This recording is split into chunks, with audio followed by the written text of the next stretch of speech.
Ibu sekalian, apa kabar hari ini? Tetap luar biasa, terus di dalam penyertaan Tuhan, amin. Shalom untuk hambanya Bapak Petrus, selamat datang di GBI Teofila. Kita sama-sama menjemput kebenaran firman Tuhan yang membebaskan roh kita pada saat ini untuk menyembah Dia lebih dalam lagi. Kita datang di dalam hadirat Tuhan, hadirat yang penuh kekudusan. Saat ini kita rindu untuk menyembah, bertelut, bersujud, berseru kepada Tuhan. Bebaskan rohmu untuk menyembahnya pada pagi hari ini. Haleluya.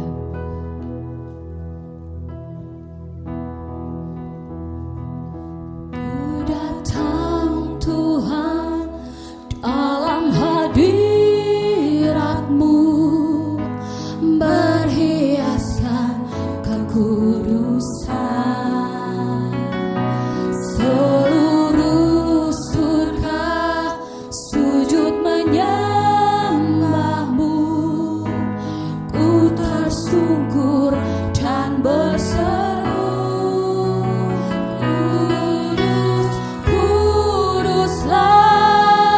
Kudus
Engkau pemilik kehidupan kami. Kami bersyukur Tuhan, terus ada di dalam pemeliharaanmu yang luar biasa. Penyertaan Tuhan yang senantiasa sempurna di dalam kehidupan kami. Terima kasih Bapak, terima kasih. Bahkan pada pagi hari ini kami boleh berdiri tegak Tuhan, boleh mengucapkan syukur, menaikkan mazmur di hadapan-Mu. Terima kasih Bapak, terima kasih. Kudus-kuduslah Tuhan di tempat ini, di hati kami, dan kehidupan kami. Di dalam nama Tuhan Yesus kami berdoa dan mengucap syukur dan siap untuk memuji Tuhan. Mari kita semua yang diberkati Tuhan, kita katakan amin. Haleluya. Boleh kasih salam kiri kanannya. Tuhan memberkati saudara sekalian. Tuhan memberkati, Tuhan menyelamatkan, Tuhan menyembuhkan, bahkan Tuhan memulihkan.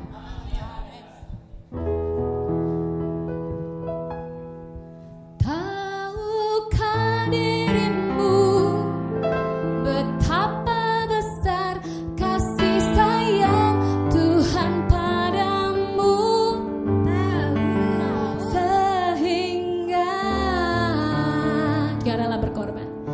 Dia rela berkorban untukmu. Tahukah dirimu betapa besar kasih sayang Tuhan pada. Semua boleh katakan tahu. Tahu, sehingga Dia rela mati untukmu. Dan kebangkitannya sudah kita rayakan minggu lalu. Haleluya. Semua muji Tuhan. Yeah.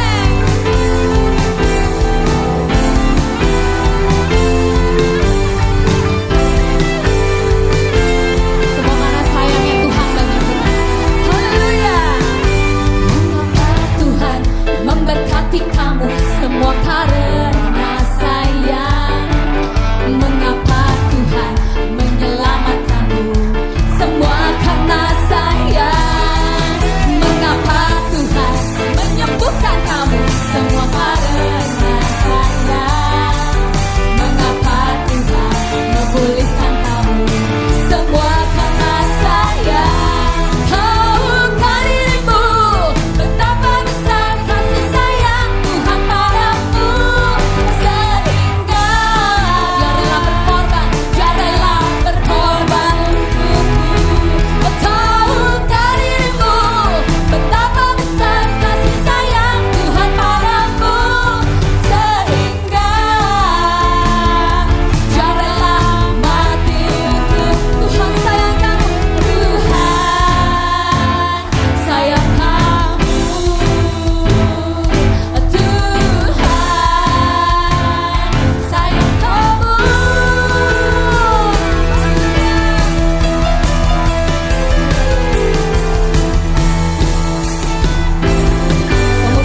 bahkan dia rela menyerahkan nyawanya untuk kita semua, untuk Bapak Ibu dan saya, untuk kehidupan yang kekal. Amin. Karena itu mari kita bangkit ya, dengar panggilan Tuhan, genapi firman-Nya. Haleluya. Mari kita semua adalah umat pilihan Tuhan. Kita siap maju, kita siap bangkit, nyatakan kebesaran Tuhan. Semua umat pilihan Allah, dengarlah panggilannya untuk menggenapi firman-Nya. Sekaranglah waktunya, berdiri bagi wajib bagi kami, mari maju umat kemenangan. Mari kita semua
Bapak Ibu, mari pada saat ini kita boleh membuka mata kita, melihat betapa karya Tuhan luar biasa di dalam kehidupan kita.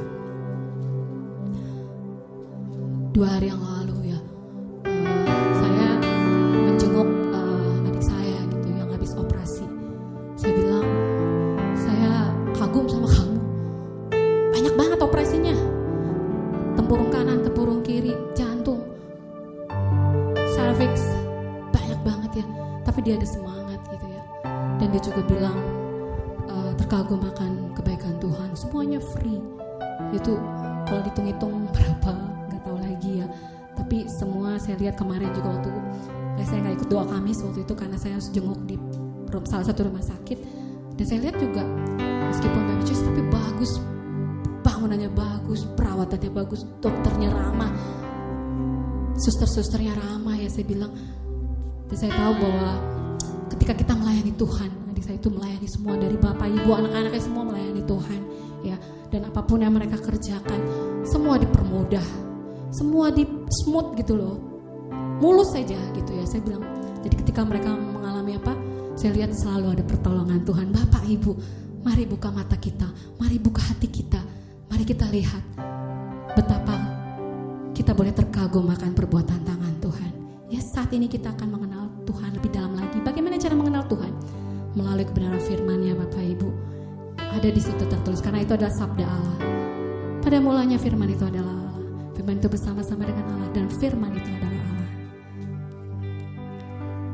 Kita naikkan pujian ini, katakan Halo Yesus. Bila ku buka mataku, jangan lihat wajahmu, ku terkagum bila ku lihat hidupku dan karya tanganmu, ku tersanjung karena semua yang baik dalam hidupku itulah karyamu. Kau beri kesempatan yang baru dan ku ingin mengenalmu Tuhan lebih dalam dari semua yang ku kenal. Tiada kasih yang melebihimu, ku ada untuk mencari penyembahmu. Katakan lagi, bila kami buka mataku, bila ku buka mataku dan lihat wajahmu, ku terkagum bila ku lihat hidupku dan karya tanganmu, ku tersanjung karena semua yang baik dalam hidupku itulah karyamu. Kau beri kesempatan yang bolehkah kami undang untuk bangkit berdiri, katakan dan ku ingin mengenalmu Tuhan lebih dalam dari semua yang ku kenal. Tiada kasih yang melebihimu, ku ada untuk mencari penyembahmu.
kemuliaan hanya bagi nama Tuhan.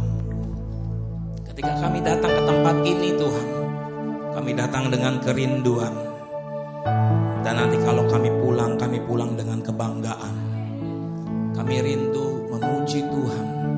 Kami rindu mendengar firman Tuhan. Kami rindu menyembah-Mu.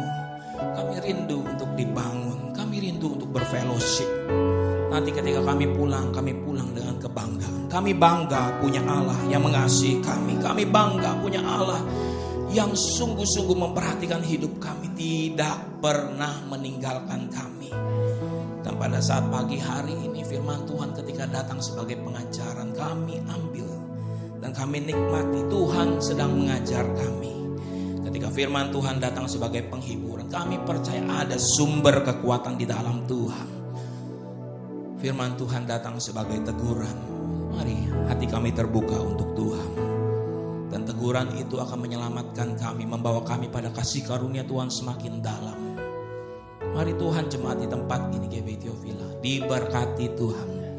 Dan Ibu Gembala sidang kami juga di dalam anugerah Tuhan dan hamba-Mu yang menyampaikan firman-Mu. Kami semua dalam urapan Tuhan.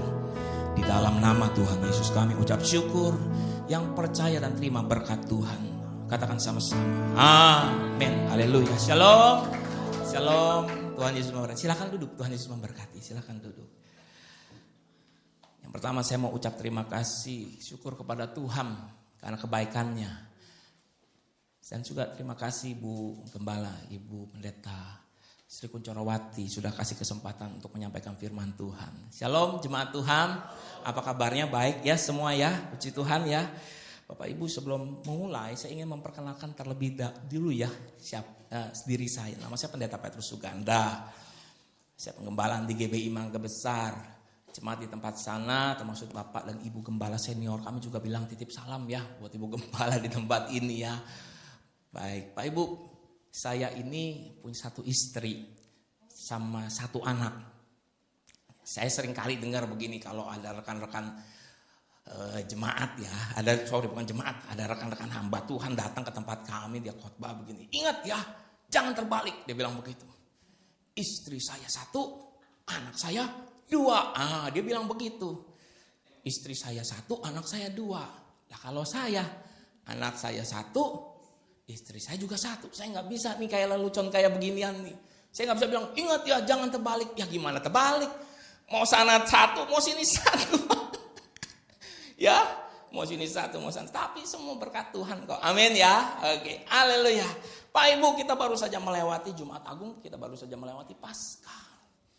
Dan kalau melihat agendanya, Tuhan Yesus ini sedang keliling nih, menguatkan banyak orang, para muridnya yang sebelum-sebelumnya mentalnya jatuh, berantakan, mimpi-mimpinya seolah-olah hilang, tapi Tuhan mengasihi mereka. Diselesaikan waktu-waktu yang singkat itu supaya apa? Tuhan menguatkan mereka. Setelah mereka kuat, mereka siap, Roh Kudus dicurahkan. Tuhan Yesus naik dulu, Roh Kudus dicurahkan. Dan setelah itu terjadilah yang namanya penuaian besar. Bilang sama-sama, penuaian besar. Yang waktu itu terjadi dan hari ini pun tetap terjadi Pak Ibu. Karena ada apa? Kuasa Roh Kudus. Haleluya. Yuk buka Alkitab kita menjadi penuai seperti Tuhan Yesus. Kisah para Rasul 9. Kisah para Rasul 9 ayat 32 sampai 35. Saya akan bacakan bagi Bapak Ibu sekalian. Pada waktu itu Petrus berjalan keliling, mengadakan kunjungan kemana-mana. Dalam perjalanan itu ia singgah juga kepada orang-orang kudus yang di Lida. Di situ didapatinya seorang bernama Eneas yang telah 8 tahun terbaring di tempat tidur karena lumpuh.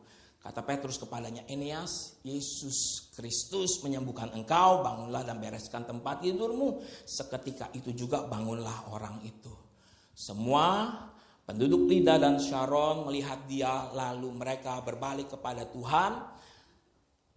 Haleluya. Bapak Ibu sekalian yang kekasih di dalam Tuhan, kita baca sampai ayat 35. Bapak, Ibu, ketika kita membaca ayat demi ayat, dimulai dengan ayat yang ke-32, firman Tuhan bilang seperti pada waktu itu Petrus, Rasul Petrus, bukan kebetulan ya. Rasulnya Rasul Petrus, yang Petrus.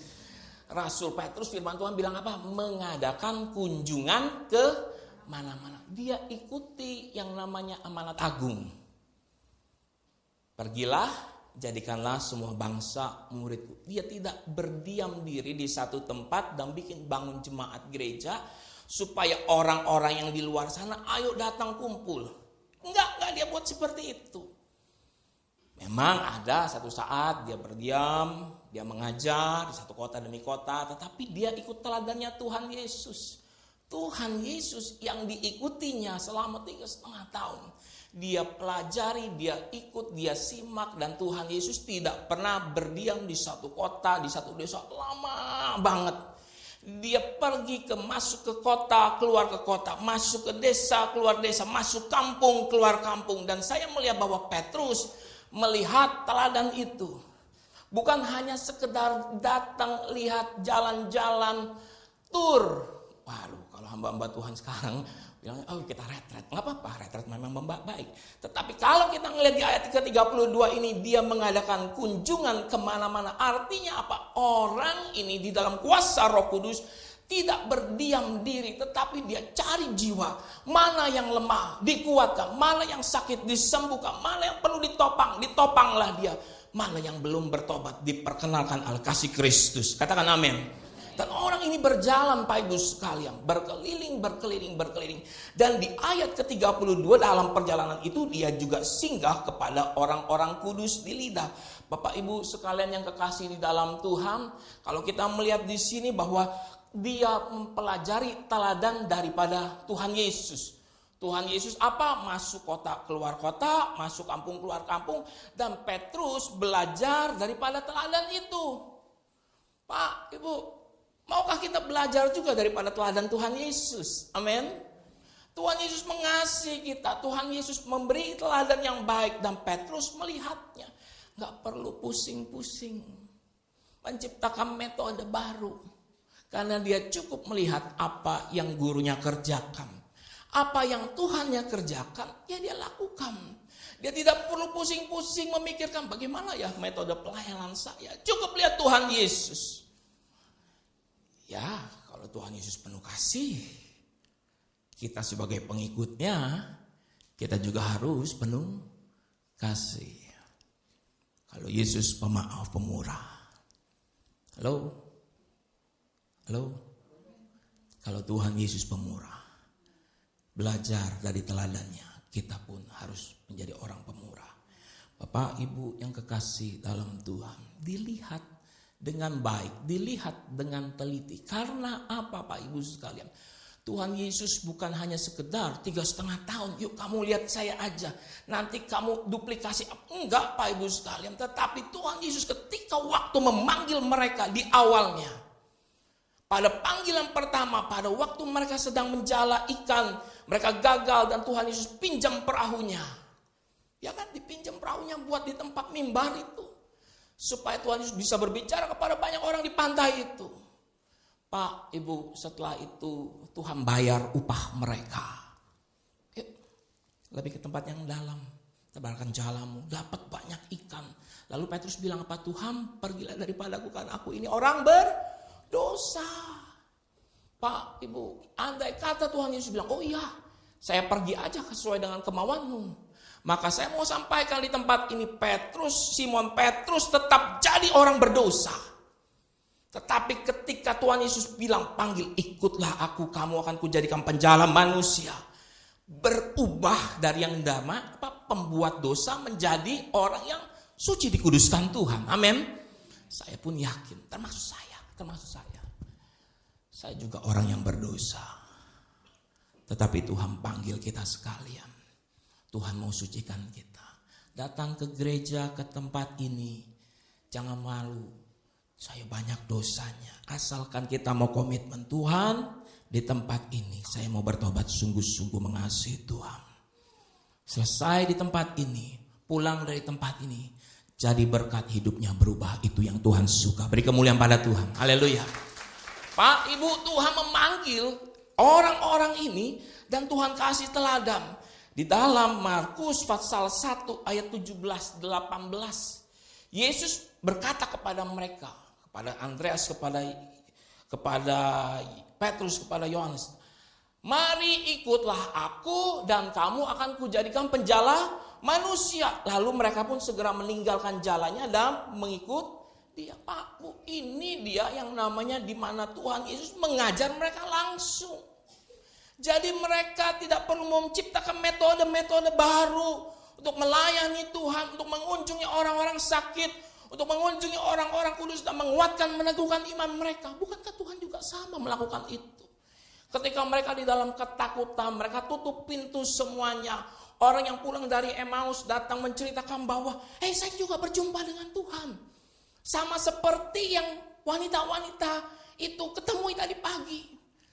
Kalau Bapak Ibu baca Alkitab, kalau tadi pagi dianggap sebagai omong kosong, berjumpa dengan Tuhan Yesus, tapi Tuhan datang.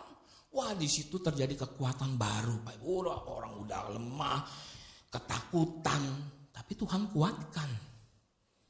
Nah, Bapak Ibu sekalian, Rasul Petrus belajar daripada Tuhan Yesus. Saya mau sampaikan seperti ini, Pak Ibu. Kunjungan Tuhan Yesus selalu membawa dampak. Bilang sama-sama. Kunjungan Tuhan Yesus selalu membawa dampak dan membawa perubah mujizat.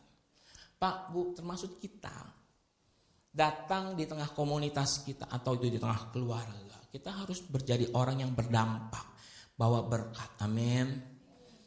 Bapak Ibu, kalau ketemuan sama keluarga besar kapan sih?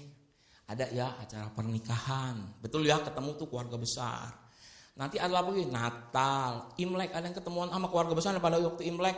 Ada ya pas lagi waktu Imlek. Apalagi ada Lebaran, kita kumpul bareng-bareng mungkin. Apalagi mungkin maaf nih, kedukaan. Di acara kedukaan bisa kumpul juga dengan keluarga besar.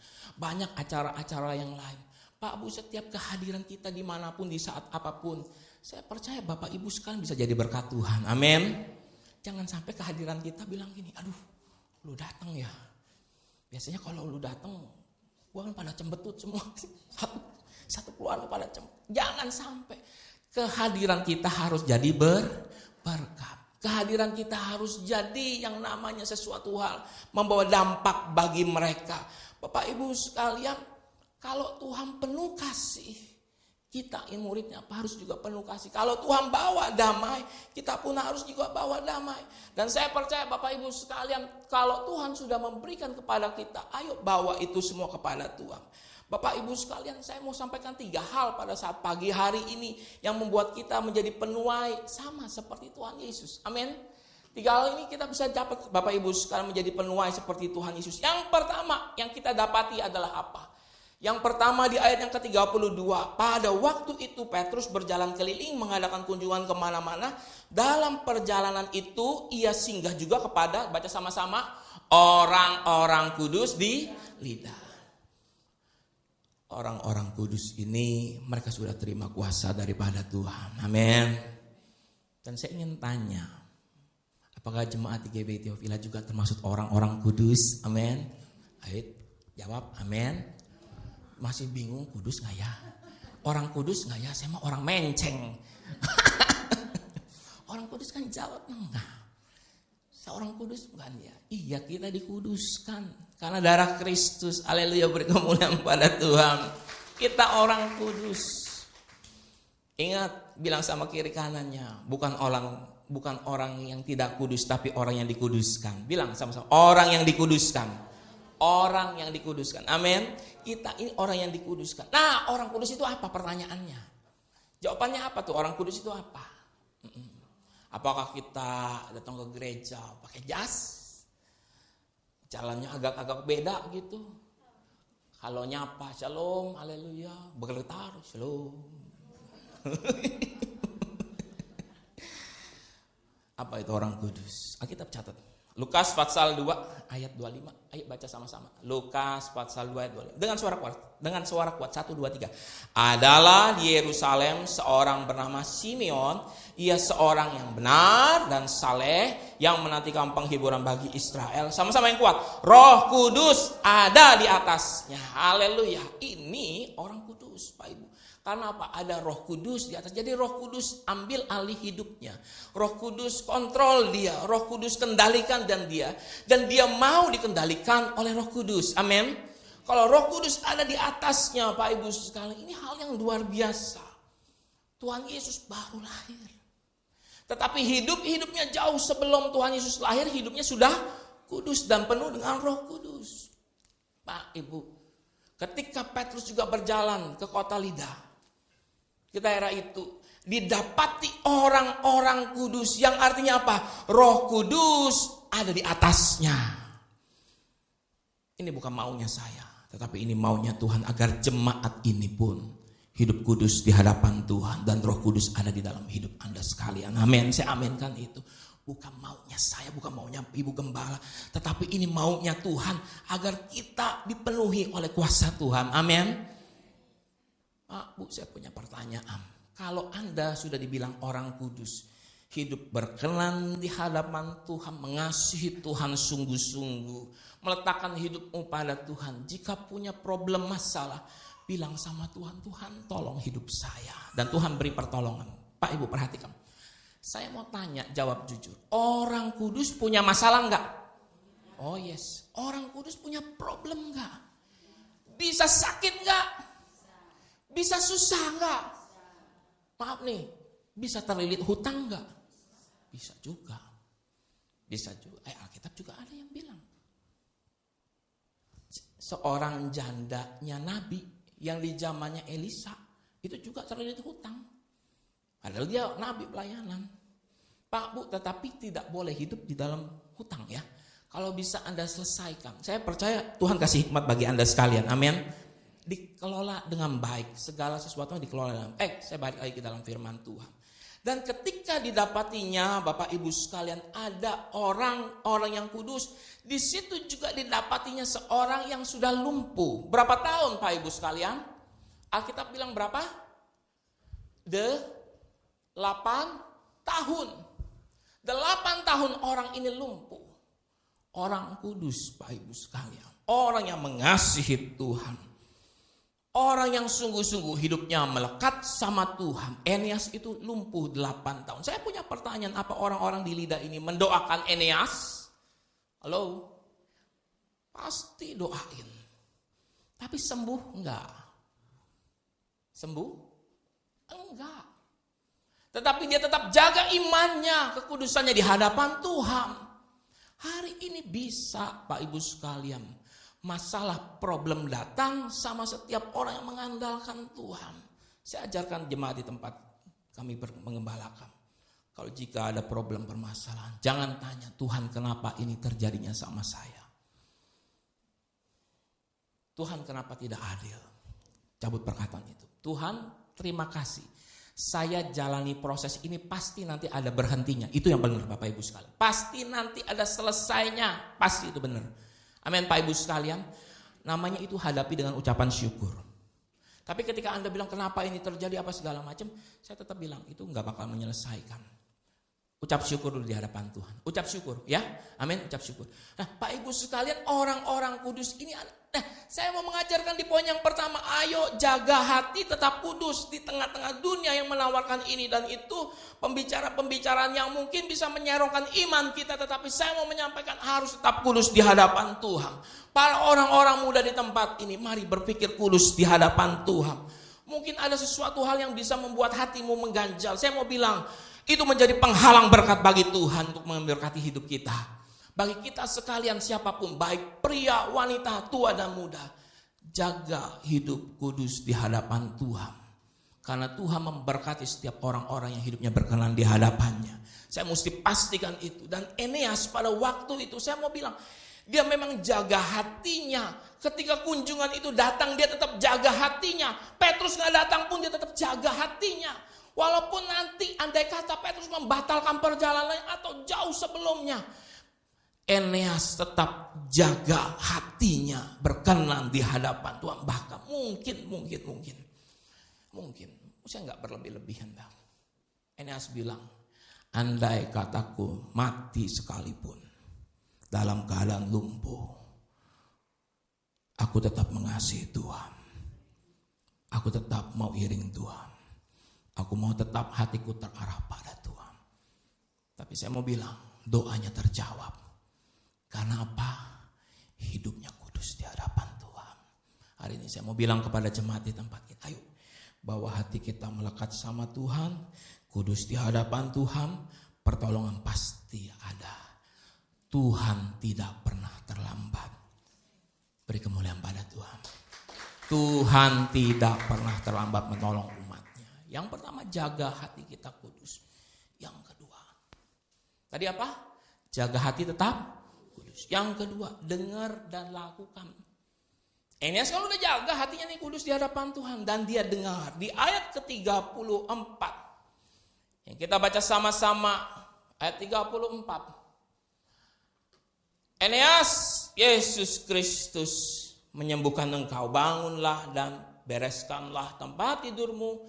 Seketika itu juga bangunlah orang itu. Perhatikan, Petrus tidak pakai metode yang baru-baru. Yang Petrus kerjakan dan Petrus ucapkan apa yang Tuhan Yesus pernah ucapkan juga. Amin.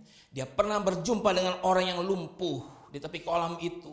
Yang puluhan tahun dia ada di situ. Dan saya mau sampaikan, Tuhan Yesus juga bilang gini, bangun, bereskan tilammu dan berjalanlah.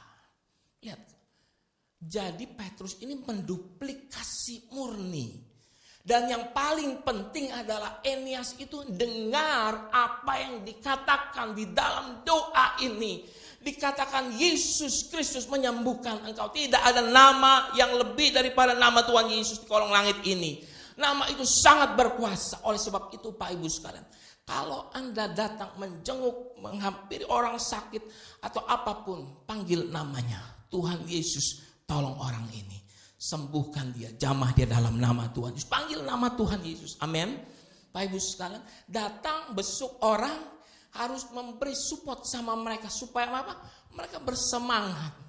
Mereka penuh yang namanya satu pengharapan di dalam Tuhan. Oh, itu penting Pak Ibu sekalian. Jangan sampai nanti kita besuk orang sakit.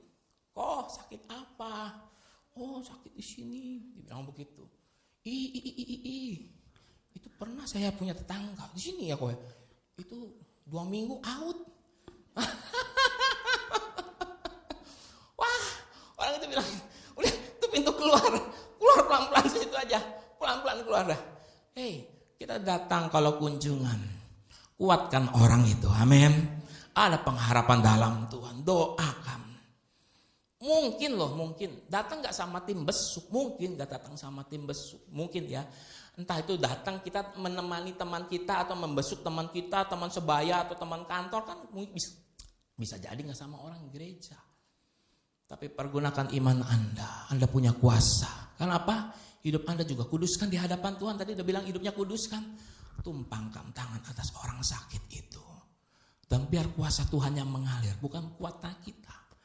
Tapi Tuhan yang mengalir atas hidupnya. Dan terjadi berkat. Yang penting orang itu dengar dan mau didoakan. Saya bilang prinsipnya begini. Tidak ada seorang pun, dimanapun, kalau didoakan cepat sembuh ya cepat. Dia tolak, gak ada tuh. Gak ada tuh dia tolak. Saya doain dia besok, amin. Boleh pak. Saya udah jumpain banyak orang yang bukan sama Kristen. Tapi mereka kalau didoakan bilang, iya saya mau. Ya kita doakan, saya pakai iman saya, ya silakan. Kita doakan. Masalah kesembuhan dari Tuhan. Yang penting kita sudah melakukan dan dia dengar itu kebenaran. Bapak Ibu yang kekasih, Eneas disuruh bangkit. Eneas disuruh bangun dan bereskan tempat tidurmu. Apa yang terjadi Pak Ibu sekalian? Ketika perkataan ini dilepaskan oleh Rasul Petrus, Eneas dengar baik dan melakukannya. Jadi di sekitar kita ini banyak ada perkataan-perkataan positif Pak Ibu. Pernah dengar perkataan-perkataan yang membangun? Anda harus aminkan. Kalau ada khotbah firman Tuhan entah dari minggu ini sampai minggu selanjutnya, kalau itu membawa berkat bagi hidupmu, katakan apa?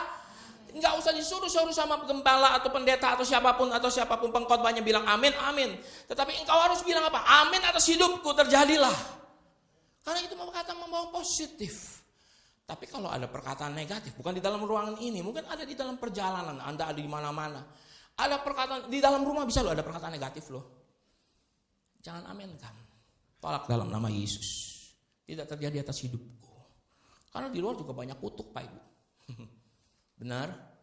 banyak butuh. Buka Alkitab kita. Mendengar yang membangun iman dan percaya. Mau? Ayo. 1 Samuel 17 ayat 43. Buka Alkitabnya dan saya akan bacakan bagi Bapak Ibu sekalian. Perhatikan, simak. 1 Samuel 17 ayat 43. Ayat 43. Orang Filistin itu namanya siapa? Goliat. Berkata kepada Daud, anjingkah aku maka engkau mendatangi aku dengan tongkat? Lalu demi Allahnya orang Filistin itu, apa? Sama-sama baca, mengutuki Daud. Jadi di luar sana ada perkataan positifnya membangun kesehatan apa segala macam terjadi. Tetapi ada juga perkataan-perkataan negatif yaitu kutuk. Daud ini jumpa sama Goliat. Memang Daud adanya begitu Pak Ibu. Disuruh bawa lembingnya kegedean, disuruh pakai baju perisai yang kedombrangan, disuruh bawa tameng nanti gak kelihatan. Dia datang dengan tongkat dan yang namanya umban batu itu. Dan Goliat lihat, aku anjingnya dibilang bawa kayu. Alkitab bilang Goliat itu mengutuki Daud. Mengutuki Daud apa aja? Nih saya kasih contohnya mungkin. Mati kamu. Gagal kamu. Perempatan di luar sana apa?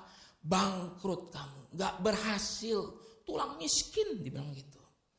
Gak bakal bersukses. Melarat seumur hidup. Itu perkataan negatif. Ada di mana-mana. Kedengeran. Jangan simpan dalam hati.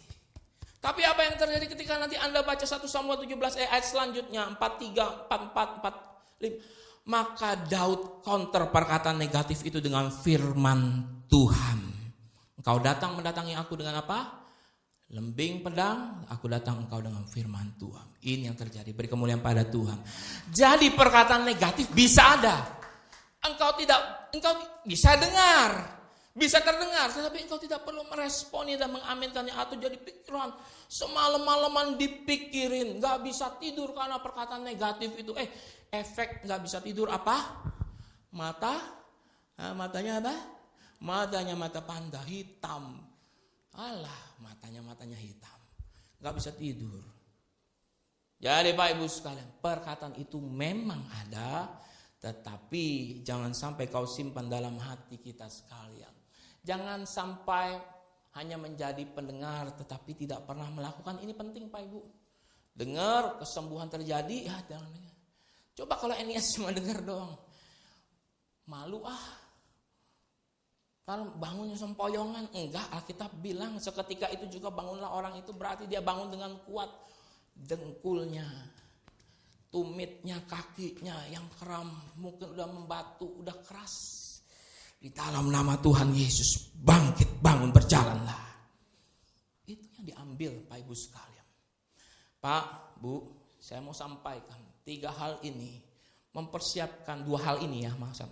Membuat Eneas dipersiapkan jadi penuai yang dahsyat. Hari ini saya gak tahu Pak Ibu. Mungkin bisa jadi kita pernah ngalamin problem besar dalam hidup kita. Tapi saya mau sampaikan bahwa Tuhan tidak pernah tinggalkan kita. Saya pernah kena masalah loh Pak Ibu. Tahun 2022. Pas lagi COVID, kami sekeluarga nih puji Tuhan gak kena COVID. Mungkin OTG, mungkin ya. Tapi kami gak pernah dirawat, gak pernah ngecek juga, gak pernah demam juga. Saya ngakuin itu kok. Saya ini terima vaksin 2. 1 Sinovac, aman. Nah yang ketiga ini dijanjinya Pfizer Pak Ibu. Di gereja, di GKY, Citra Garden 2. Saya tinggal di Citra 2 ya. Di GKY, dia bilang Sinovac. Saya datang di tempat, panitianya bilang, maaf bukan Sinovac, adanya AstraZeneca. Mau Ju, silakan. Kalau enggak mundur. Waktu itu lagi yang namanya sakit COVID-nya itu Omikron ya. Enggak parah-parah banget tapi ya kena.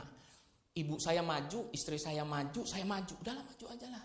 Saya sama istri saya setengah-setengah. Kan nggak bisa satu full ya. Pokoknya kurang lebih kayak gitu, setengah-setengah disuntik. 1 minggu kemudian bermasalah Pak Ibu. Itu istri saya nggak apa-apa, ibu kandung saya nggak apa-apa, saya bermasalah. Jadi saya habis pulang dari bengkel, rasanya tuh kayaknya mata saya merah banget. Saya pikir saya kepanasan. Saya pulang, saya mandi, saya nyisir. Rambut saya kayak dijambak orang Pak Ibu. Kayak ada luka di sebelah sini. Aduh sakit banget ya, dipegang pun sakit. Itu udah kena syaraf Pak Ibu. Jadi kalau Bapak Ibu sekalian kena suntik tangannya pegel, bener ya, biasanya kan tangannya pegel nih. Aduh tangannya pegel, maunya dok, nggak bisa nggak kuat aja. Kalau saya nggak ada masalah. Cuma masalahnya larinya ke mata. Saya bawa ke dokter mata, kepik Bapak Ibu sekalian. Diperiksa nggak ketemu, di ini nggak ketemu. Saya udah 3 kali balik sampai ditetes apa segala macam. Dokternya bilang gini, saya nggak ketemu masalah kamu loh. Dibilang gini, tetapi saya mulai mengalami permasalahan saya di dalam ruangan seperti ini, saya tidak bisa ngelihat. Simpel, saya nggak bisa ngelihat. Jadi jarak pandang saya itu kabur, matanya plus tiba-tiba melonjak naik. Saya nggak bisa ngelihat dengan jelas. Tapi ketika saya ada di luar ruangan, tulisan di botol baygon yang kecil-kecil saya masih bisa baca, tapi saya garis balik ke sini, saya udah nggak bisa ngelihat lagi. Sebenarnya yang terdongkrak naik itu syaraf saya adalah retina saya tertutup Pak Ibu sekalian. Itu penyakitnya VKH. Dan gak ada jurnalnya Pak Ibu sekalian. Itu baru ketahuan belakangan. Jadi Pak Ibu sekalian, intinya saya bilang dingin sama dokter Pik. Saya tanya, bagaimana nih dok? Coba Bapak MRI deh, kepala sama leher. Berapa biayanya saya tanya. Dia bilang 10 juta.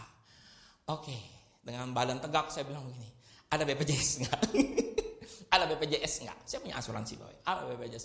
Dia bilang enggak ada di sini BPJS. Yuk saya rujuk Bapak pergi ke teman saya yang praktek di rumah sakit namanya Hermina. Oh dekat sama rumah. Balik lagi saya masuk ke fase 1. Ya kan? Fase 1 baru Hermina, baru nanti kemana. Saya anggap di Hermina udah sembuh.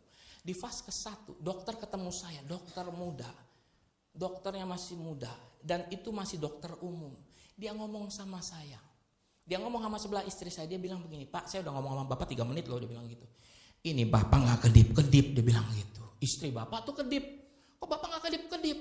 Saya ngeliat jemaat di sini pada kedip, saya ngomong kedip lah. Saya tuh gak bisa kedip ternyata Pak Ibu sekalian. Suruh saya bilang kedip, baru saya bisa kedip. Tapi puji Tuhan sekarang udah bener. Pak Bu, ucap syukur dah, kalau bisa kedip itu ucap syukur. Tuhan terima kasih saya bisa ngedip. Otomatis gak usah dituruh perintah, ayo kedip mataku, enggak. Pas dokter ngeliat gitu, wah dirujuk. Saya nginget dari fase 1 dokter paling depan sampai nanti saya ketemu profesor di RSCM, semua ngomongannya sama.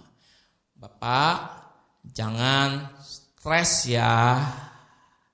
Bapak jangan stres, karena itu bikin stres. Saya perlahan berangsur mulai ke arah buta Pak Ibu. Karena apa? Begitu saya duduk, istri saya telepon adiknya, dia bilang gini, si Cihu matanya ada kayak layar enggak? Layar bioskop turun. Lah baru saya nyadar dari kemarin saya tidur. Bener itu mata udah tutupan begini Pak Ibu sekalian. Udah kayak layar bioskop. Jadi itu retina udah keangkat. Tapi dokter bilang retina saya udah jatuh. Bukan putus, jatuh. Dia bilang begitu. Akhirnya saya dapat kemurahan Tuhan langsung berangkat ke RSCM. Di RSCM pakai BPJS. Masuk ke pintu 1, 2, 3, 4. Saya kayak dipingpong sama dokter. Bukan dipingpong ditolak ya. Tapi dokter semua pada pengen tahu ini sakitnya apa. Saya udah ke dokter semuanya. Di pintu demi pintu, satu pintu namanya A7 kalau nggak salah. A7 itu saya semua dokter ngeliatin. Ini studi case baru. Dia bilang ini nggak ada penyakitnya. Kok bisa kayak begini? Diperiksa, aduh Pak Ibu sekalian di tempat terang, das tuh tempat kalau periksa mata, udah pernah yang periksa mata di sini, terangnya minta ampun, diterangin lagi sama dia, dikasih kaca lagi kaca pembesar ngeliat retina yang bagian, wah pusingnya minta ampun. Sampai saya bawa ke profesor, dia bilang ini penyakit karena vaksin dan di dalam badan saya ternyata ada autoimun. Ya ada autoimun, tapi dia ngumpet. Disuntik jadi bangun. Halo, saya dipanggil ya, dia bilang begitu mungkin. Halo, saya dipanggil ya, dia ada autoimun. Jadi dia ada karena autoimun. Waduh Tuhan Yesus, saya bilang. Ya udah terima. Saya disuruh tanda tangan. Bapak mau jadi proyek penelitian? Dia bilang begitu. Nanti semua akses akan dibuka buat Bapak. Kalau bahasanya ini Bu, karpet merah buat Ibu, buat Bapak, dia bilang begitu. Saya bilang mau. Saya ngomong juga loh ke pendeta-pendeta, tolong topang saya di dalam doa. Saya ngomong di grup WhatsApp nih, saya sampaikan nih. Saya ngomong di grup WhatsApp pendeta-pendeta semua saya omongin.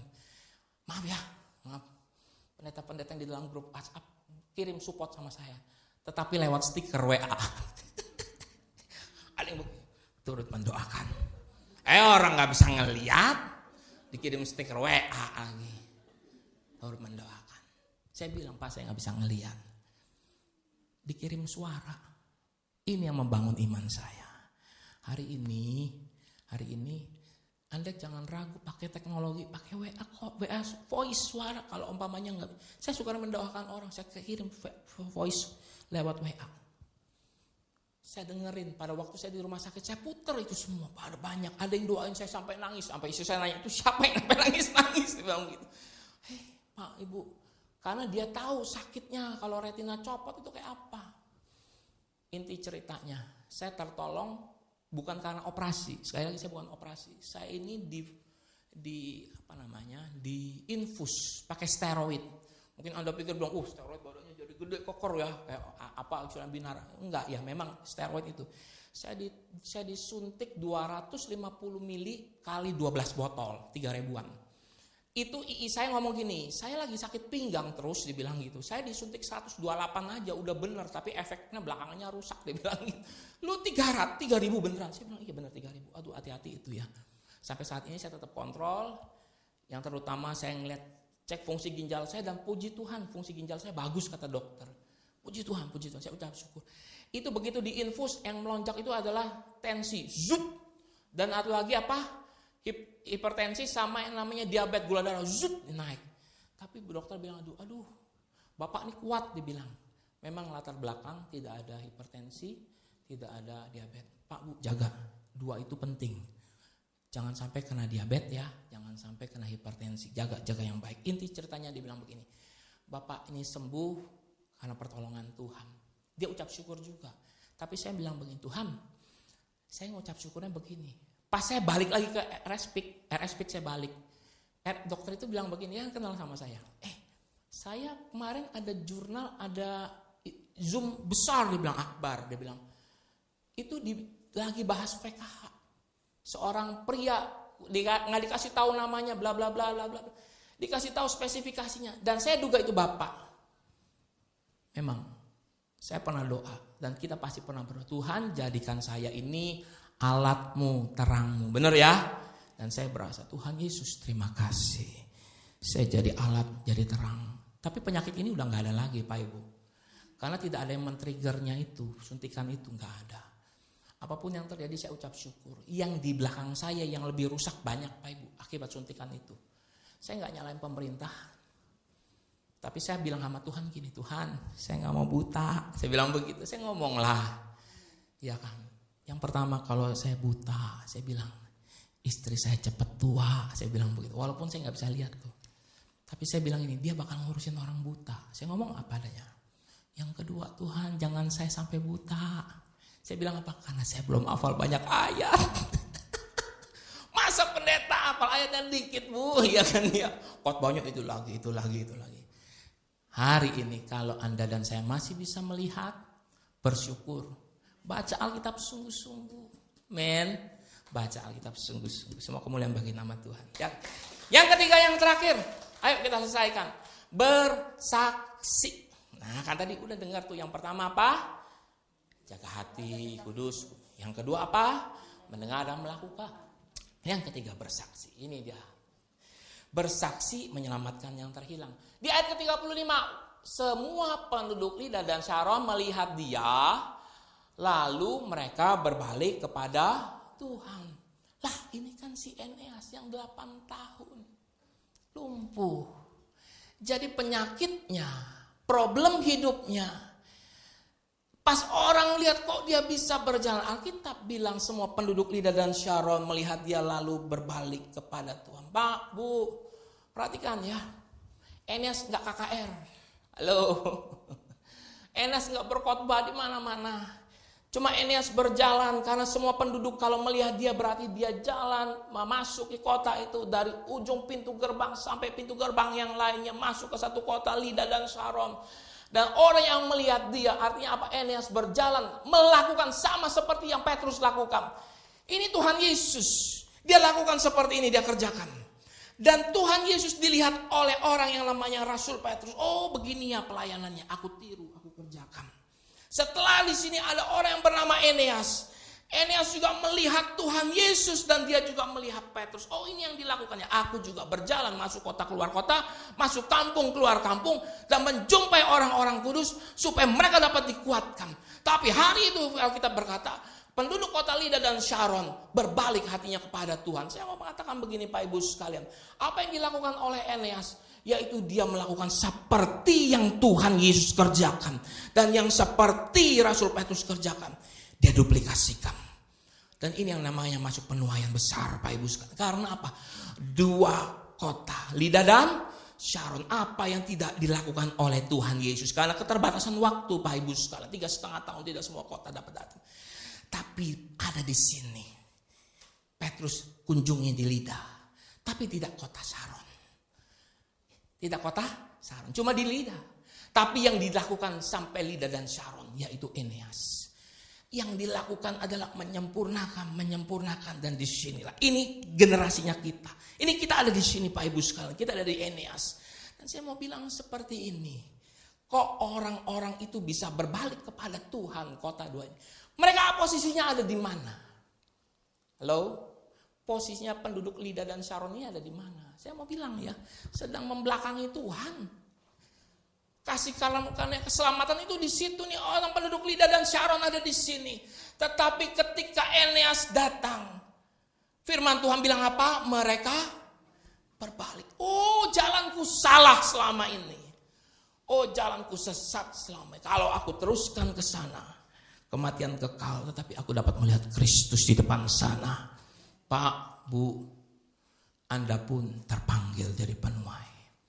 Anda pun terpanggil hari ini. Gak bisa KKR. Datang aja.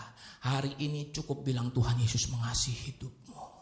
Ada jawaban di dalam Tuhan. Cukup bilang seperti itu. Gak usah repot-repot. Karena Roh Kudus sedang gencar melakukan kuasanya di akhir-akhir zaman ini. Dia butuh orang-orang yang siap. Dia butuh orang-orang yang mau. Pak Ibu sekalian. Penduduk Lida dan Sharon bukan hanya sekedar melihat Eneas, tetapi dia juga sedang melihat Tuhan Yesus. Amin. Begitu Anda pun berjalan, yang dilihat bukan sekedar Anda, tetapi ada kuasa Tuhan Yesus. Maka itu saya mau pastikan ya, penuh kuasa Tuhan. Ayat terakhir. Berbalik kepada Tuhan. Dua ayat terakhir. Yakobus 5, 19, 12, 1, 2, 3. Baca sama-sama. Saudara-saudaraku, jika ada di antara kamu yang menyimpang dari kebenaran, dan ada seorang yang berbuat dia berbalik, ketahuilah bahwa barang siapa membuat orang berdosa berbalik dari jalan yang sesat, ia akan menyelamatkan jiwa orang itu dari maut dan menutupi banyak dosa. Eneas melakukan ini. Eneas membuat hati mereka yang membelakangi Tuhan berbalik kepada Tuhan. Dia sedang membuat orang-orang yang menyimpang dari kebenaran, orang-orang yang berbuat dosa itu berbalik kepada Tuhan. Dan ketahuilah barang siapa membuat orang berdosa berbalik dari jalannya yang sesat, berarti salah jalan tuh ke sana tuh, ia menyelamatkan jiwa orang itu dan dari maut dan menutupi banyak dosa. Pak, Ibu, ternyata kita ini terpanggil. Jadi hari ini mungkin pernah ngalamin problem, kedukaan, permasalahan di dalam sana, di belakang sana yang menyakitkan hati kita. Kita gak ngerti Tuhan, kenapa sih ini terjadi sama saya? Hari ini ternyata kita jadi saksi Tuhan. Kenapa? Pernah mengalami. Bukan kata orang. Karena Anda bilang, saya sudah mengalami kasih Tuhan. Mungkin Anda pernah lolos dari hutang piutang. Sekarang udah bebas, udah free, udah lega. Anda bisa menguatkan orang-orang yang terlilit oleh hutang. Kasih tahu caranya begini. Ayo, pasti bisa. Karena apa? Anda sudah pernah mengalaminya. Amin. Ada orang yang mungkin terpuruk dalam bisnisnya, dalam yang namanya segala pekerjaannya. PHK bisa jadi. Di gereja kami sudah mulai terjadi itu. Bilang lapor, Pak, kami sudah di PHK. Ayo, sama-sama duduk bareng, kita akan bicarakan. Anda bisa menguatkan itu. Karena apa? Anda pernah lolos daripada itu. Dan saya percaya Bapak Ibu sekalian, Tuhan tolong Anda dan saya sekalian jadi saksi kemuliaan bagi nama Tuhan ya. Satu ayat terakhir ya. Sama-sama. Filipi pasal 4 ayat 9. Saya undang pemusik maju ke depan. Kita mau nyanyikan lagu Selidiki Aku, Lihat Hatiku. Di ayat yang ke-9 Filipi 4 ayat 9, dan apa yang telah kamu pelajari dan apa yang telah kamu terima dan apa yang telah kamu dengar dan apa yang telah kamu lihat daripadaku. Firman Tuhan bilang gitu, lakukanlah itu, maka Allah sumber damai sejahtera akan menyertai kamu. Hari ini saya mau sampaikan, Allah sumber damai sejahtera akan menyertai umatnya di tempat ini. Amin. Amin, haleluya. Mari tundukkan kepala, lihat hatiku, selidiki aku. Terima kasih Tuhan Yesus, terima kasih, terima kasih. Masuk lagi. Selidiki aku, Lihat hatiku ya Tuhan. lihat hatiku, apakah ku sungguh mengasihimu, Yesus, Kau yang maha tahu Kau yang maha tahu dan menilai jalan-jalan hidupku. Tak ada yang tersembunyi bagi. Katakan sekali lagi, selidiki aku. Selidiki aku, lihat hatiku, apakah ku sungguh mengasihi, Yesus, Kau yang maha tahu Kau yang maha tahu jalan nilai hidupku. Tak ada yang tersembunyi bagi. Lah kulihat, lah kulihat. Lah Ku lihat kebaikan yang tak pernah yang tak pernah habis di hidupku. Berjuang sampai akhirnya Kau dapati aku tetap dengan suara lembut katakan, lah kulihat. Lah Ku lihat kebaikan-Mu yang tak pernah yang tak pernah habis di hidupku. berjuang, aku berjuang. Berjuang sampai akhirnya Kau dapati aku tetap setia. Di akhir firman Tuhan ini, firman Tuhan tetap bekerja dalam hidup kami dan tidak membiarkan kami Tuhan. Tuhan, di antara kami tidak ada yang tidak bekerja. Semua bekerja jadi penuai. Semua bekerja untuk kemuliaan Tuhan. Mari Bapa, pada saat pagi hari ini tidak ada benih yang jatuh di tanah yang tidak baik. Tidak ada benih yang jatuh yang dimakan burung. Semua benih jatuh di tanah yang baik. Dan kami siap melakukan firman. Firman Tuhan akan menguatkan kami, akan meneguhkan kami. Dari tempat ini aku berdoa secara khusus buat jemaat di tempat ini. Jika mereka di dalam permasalahan, di dalam problem hidup mereka, ada jalan keluar di dalam Tuhan. Di dalam nama Tuhan Yesus, setiap kesaksian hidup akan terjadi, pertolongan Tuhan. Dari tempat ini kami juga berdoa, ada di antara kami mungkin yang sedang sakit Tuhan. Di dalam tubuh kami ada sel-sel yang tidak berfungsi, atau sel-sel yang mengganas, atau sel-sel yang merugikan kami. Aku berdoa di dalam nama Tuhan, setiap sel itu tunduk di dalam nama Tuhan Yesus. Tunduk dalam nama Tuhan Yesus.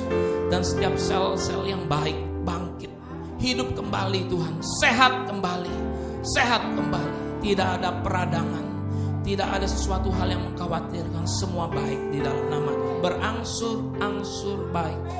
Jika ada orang di dalam rumah tangga kami ataupun mereka yang sedang sakit pada saat ini, itu juga berlaku atas kehidupan mereka.